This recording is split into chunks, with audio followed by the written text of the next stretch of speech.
You think the worst pain is being betrayed. It's not. The real agony is kissing lips that just touched another man, holding a body that no longer belongs to you, and not even knowing it. Many men convince themselves her distance is just stress, or age, or routine. But the truth is harsher. Women rarely confess, yet they always reveal. And if you miss the signals, you become the quiet accomplice of your own humiliation. That's why today, I'm about to reveal 8 signs that give away a woman who just slept with someone else. Signs most men ignore until it's too late. And the last one? It's the nail in the coffin, the one she can't hide no matter how hard she tries. Before I walk you through these 8 signs, take a second to subscribe and hit like. And let me know in the comments what city you're watching from. I want to see how far this message is reaching, because betrayal speaks the same language no matter where you live. And now, let's get back to the story. The first sign I'm about to show you is subtle, silent, and it's the one that quietly destroys more men than they realize.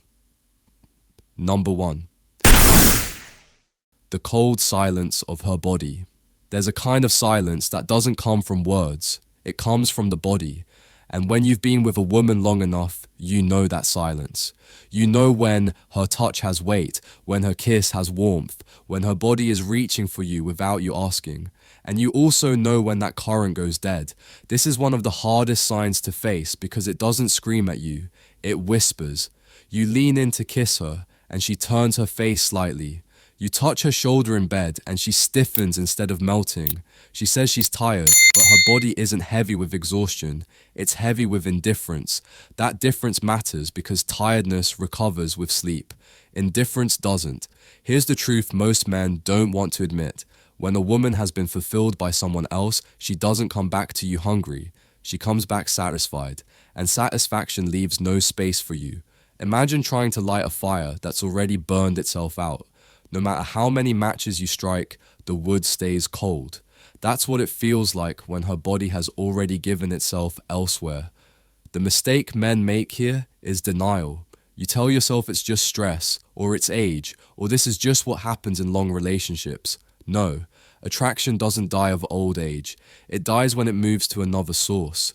If she used to pull you close after work but now rolls away, that's not routine. It's a signal. So what do you do with this knowledge? You don't beg. You don't push harder. You observe. You test.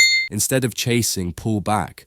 Watch if the distance shrinks on its own or if it widens even further. A woman who still desires you will eventually reach out again. A woman who's given herself away will let the silence deepen. Your job isn't to force her body to respond. Your job is to recognize when the response is gone. The shift is painful, yes, but it's also liberating because once you stop lying to yourself, you stop wasting energy on a flame that someone else already put out. And here's the problem. If the body doesn't speak to you anymore, don't think the truth will hide, because if her skin has gone silent, her habits will start screaming. If you don't see it in her touch, you'll smell it in her rituals. Number 2. The cleansing ritual. When a woman has been intimate with another man, she doesn't walk through your door carrying the scent of betrayal. She walks in smelling fresh, too fresh. A new perfume that wasn't there before. A shower that lasted longer than usual. Clothes changed for no reason.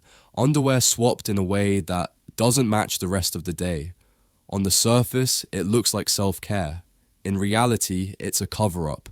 This is what I call the erasing ritual. She's not just cleaning her body, she's trying to clean her conscience. And most men miss it because they want to. You tell yourself she just likes to feel fresh, or she's trying a new scent. That's how you gaslight yourself, because you don't want to face the darker possibility that she's removing the traces of someone else before you notice. Here's how it works. A woman knows her body tells stories. Skin holds on to smells. Hair carries traces. Clothes remember contact, so she scrubs, she sprays, she hides the evidence under lavender and soap. And the irony is that the more she tries to erase, the louder it becomes. That sudden obsession with hygiene isn't a random act, it's a pattern. Let me be clear, this doesn't mean every shower equals betrayal. That's not the point. The point is change. If she never cared much about rushing to the bathroom after work, but suddenly does, if she's suddenly guarding her laundry like it's classified, you pay attention. Psychology isn't about absolutes. It's about shifts. It's about noticing what no longer fits the rhythm of who she was with you. So, what's the move? Stop excusing the inexcusable. Don't laugh it off. Don't pat yourself on the back thinking, at least she's taking care of herself. Observe. Connect the dots. If this ritual repeats, if it always comes with that too perfect smile afterward, you know what's going on. The mistake men make is ignoring their nose and their gut.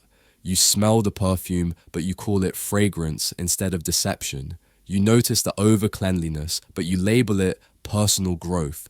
That's how you become an accomplice to your own replacement. The solution is awareness. When the pattern shows up, you don't confront with rage. You acknowledge with clarity. You don't need to accuse. You need to see.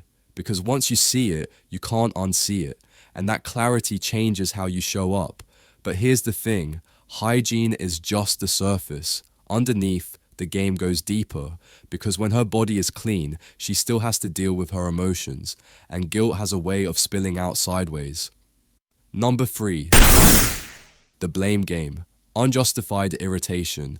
When guilt becomes too heavy for her to carry, she doesn't confess it, she transfers it. Suddenly, you're the problem. You walk through the door, and instead of a hello, you get a complaint. You load the dishwasher wrong. You're too quiet, you're too talkative. Whatever you do, it's not enough. That irritation isn't random, it's strategy. Here's the psychology behind it. If she paints you as the villain, she doesn't have to feel like the betrayer. She rewrites the script in her head. In her version, she didn't step outside the relationship because she wanted to. She did it because you were inattentive, or controlling, or boring. This is projection at its sharpest. She can't handle the conflict inside herself, so she pushes it onto you. The trap most men fall into is defending themselves. You try to explain. You argue, thinking logic will fix it, but you can't out-logic guilt. The more you defend, the more ammunition she gets to keep painting you as the bad guy. And before you know it, you're walking on eggshells in your own home.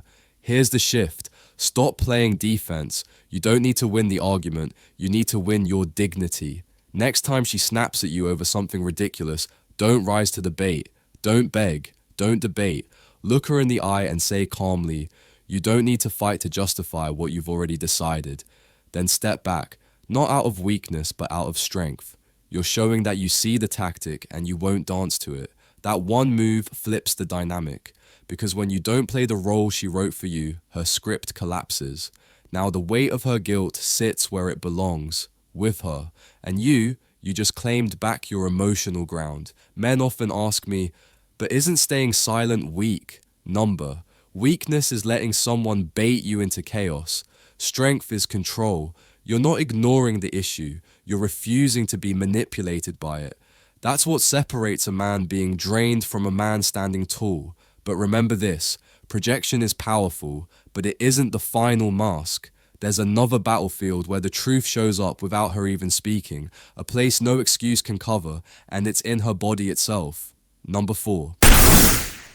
The body doesn't lie. A woman can rehearse her excuses. She can mask her moods. She can polish her story until it sounds convincing.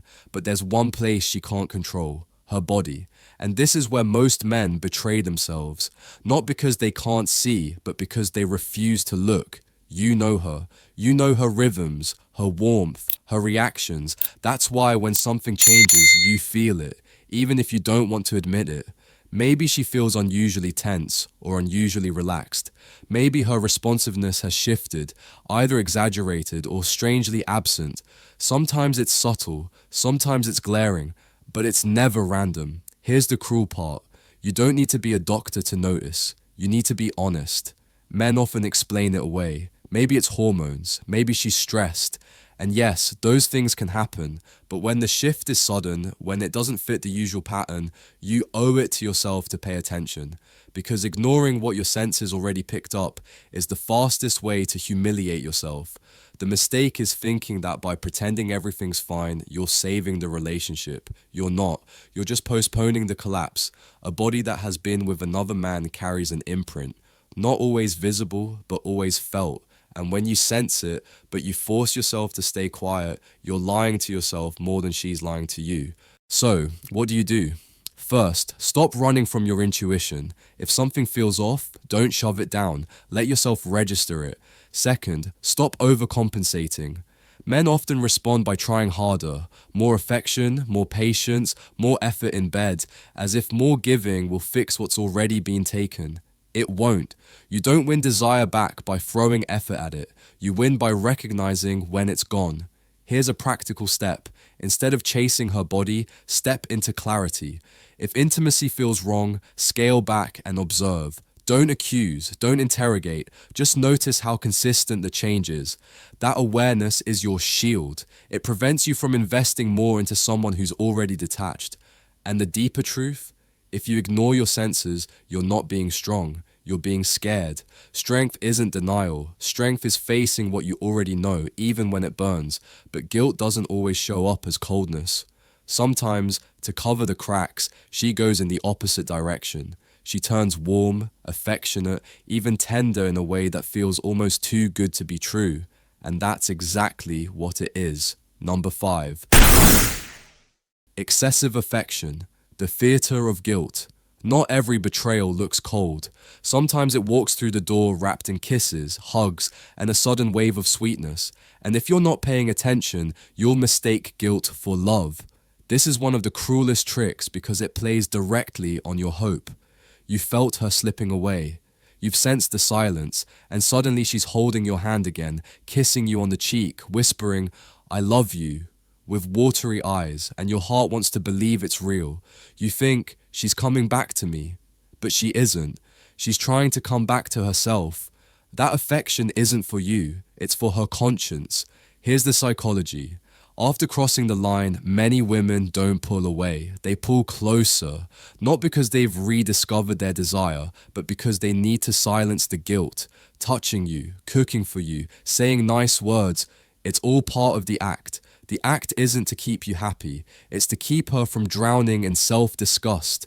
The mistake men make is treating this affection like a second chance. You drop your guard, you stop observing, you breathe out in relief. And that's when you lose all leverage. You become the comfort toy, the safe space she clings to while her passion burns somewhere else. You end up holding her guilt, not her love. So, what's the move? Learn to test the source. Ask yourself, does this affection come with consistency or only in waves after unexplained absences? Does she touch you with desire or with obligation? Does she lean in with warmth or does it feel rehearsed, almost exaggerated? Those questions cut through the fog, and here's the tough medicine. Don't reward guilty affection. Don't let her wipe her conscience on your shoulders.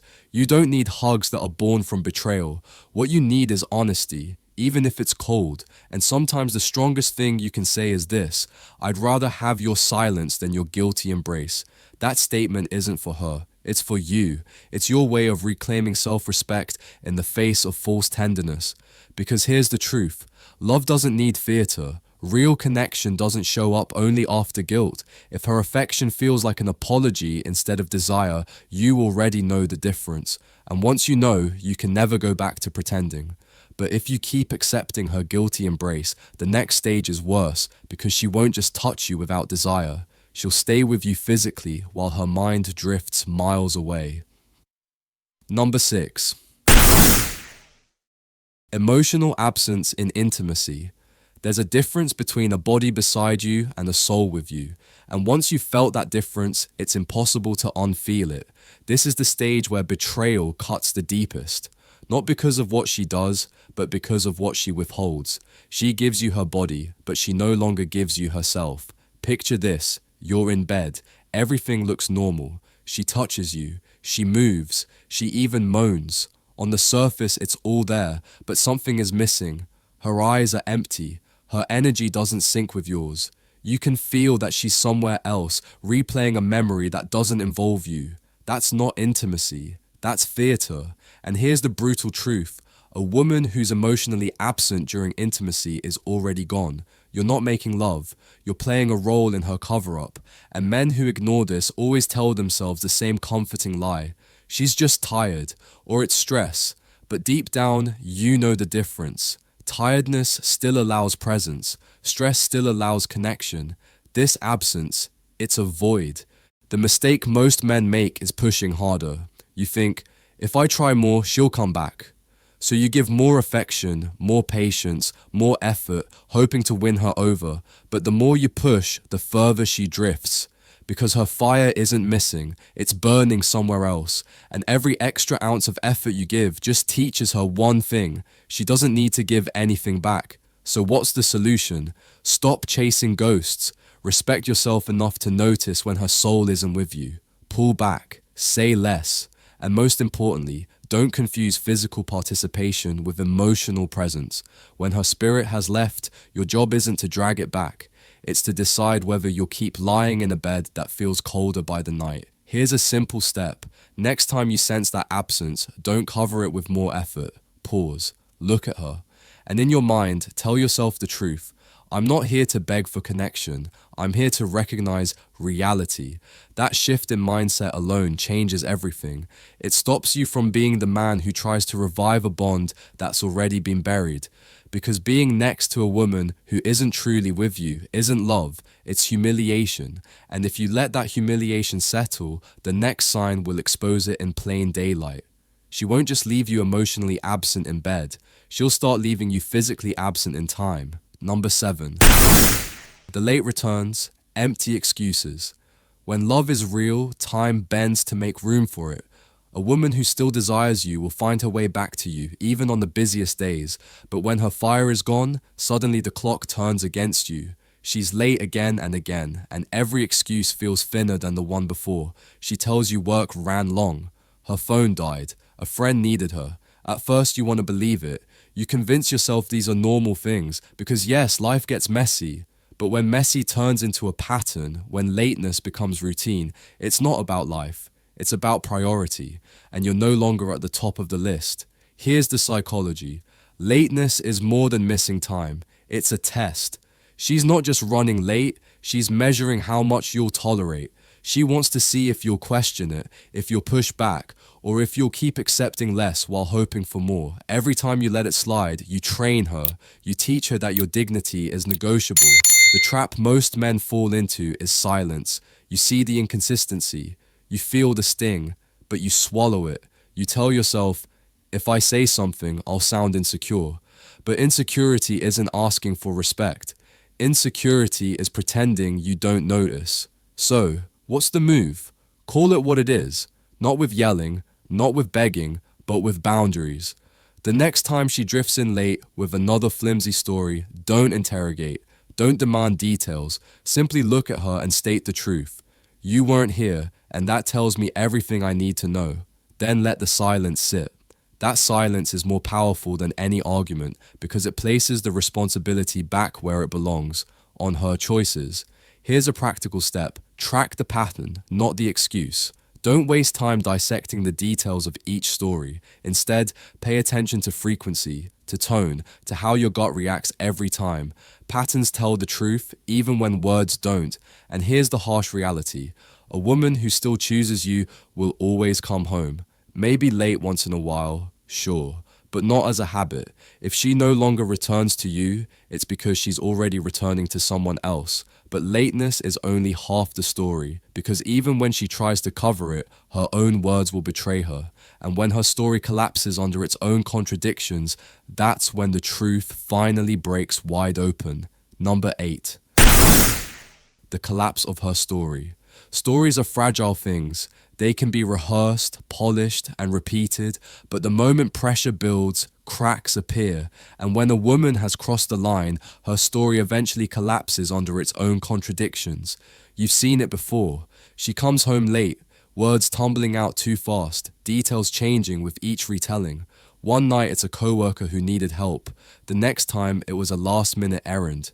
You notice the gaps, the mismatched timelines, the way her tone doesn't match her words. And most telling of all, you notice her eyes. They don't hold your gaze anymore. They dart, they drop, they flicker with unease. That's not stress, that's deception struggling to keep its balance. Here's the mistake men make. They demand airtight evidence. They want proof, a smoking gun, something undeniable. But the truth doesn't always come with a receipt. It comes in inconsistencies. It comes in the way her story unravels the more you listen. The harder she tries to control the narrative, the more obvious it becomes that the narrative is slipping away from her. So, what's the move? Stop playing detective. You don't need to gather evidence for a courtroom trial. You already have the signals, the changes, the silences, the patterns. When her story collapses, you don't argue with it. You step out of it. You don't beg her to make it make sense. You don't yell for confessions. You simply decide, I don't believe you, and I don't need to anymore. That's not an accusation. That's a boundary. And here's the empowering shift. Once you stop demanding explanations, you reclaim your power. You stop being the man chasing clarity from someone who thrives on confusion. You become the man who sets the line, and the line is simple: respect or nothing. Practical step: practice quiet recognition. The next time her story starts wobbling, don't fill the silence with questions. Let it fall. Don't rescue her from the weight of her own contradictions. That silence is your ally. It exposes what words are trying to hide. And understand this, you don't need to scream cheater to regain your dignity. All you need is clarity and the courage to act on it. Because when her story collapses, the truth is no longer the issue. The only issue left is your decision. Will you keep lying to yourself, or will you stand up for the man you know you are? And that's the final cut. Because after seeing all 8 signs, the real question isn't whether she betrayed you. The real question is whether you'll betray yourself by staying blind. Conclusion: you've just heard the 8 signs. And let's be clear, this isn't about turning you into a paranoid detective snooping around for every tiny detail. It's about opening your eyes so you stop betraying yourself. Because the harshest betrayal isn't what she does in secret. It's what you allow yourself to ignore in plain sight. The goal here was never to catch her red-handed. The goal is to reclaim your dignity, your boundaries, and your power as a man who refuses to settle for less than he deserves. That's why these signs matter. They aren't just clues of infidelity. They're warnings. Warnings that something is off, something needs to be addressed, and that ignoring it will only cost you more of your self-respect. Now, here's the truth most men miss. Not every sign means betrayal is guaranteed. Sometimes distance comes from stress, exhaustion, or years of poor communication, and that's why your job isn't to accuse, it's to test, to observe, and to confront the reality directly. If there's room to repair, you repair. You have the conversation, you reset the boundaries, you fight for connection. But if the evidence stacks up, if every sign confirms what your gut already knows, then the most masculine thing you can do is walk away with your dignity intact. Because love is never worth trading your self-respect. So here's my challenge to you. Pick one situation in your life where you've ignored your own instincts. It could be her sudden coldness, her constant irritation, or her stories that never quite add up. Don't push it aside this time. Face it. Decide whether it's a problem you can solve with her, or whether it's the end of the line. Either way, the decision belongs to you, not to her lies, not to your fears. Before you go, hit subscribe, tap like, and share this video with a man who still refuses to see what's right in front of him. And in the comments, I want you to share your story. Have you ever noticed one of these signs? How did you handle it? Because your story might be the one that wakes up another man before it's too late. This isn't the end of your journey. It's the beginning of taking back what was always yours, your self-respect, your clarity, and your freedom to choose love without ever losing yourself.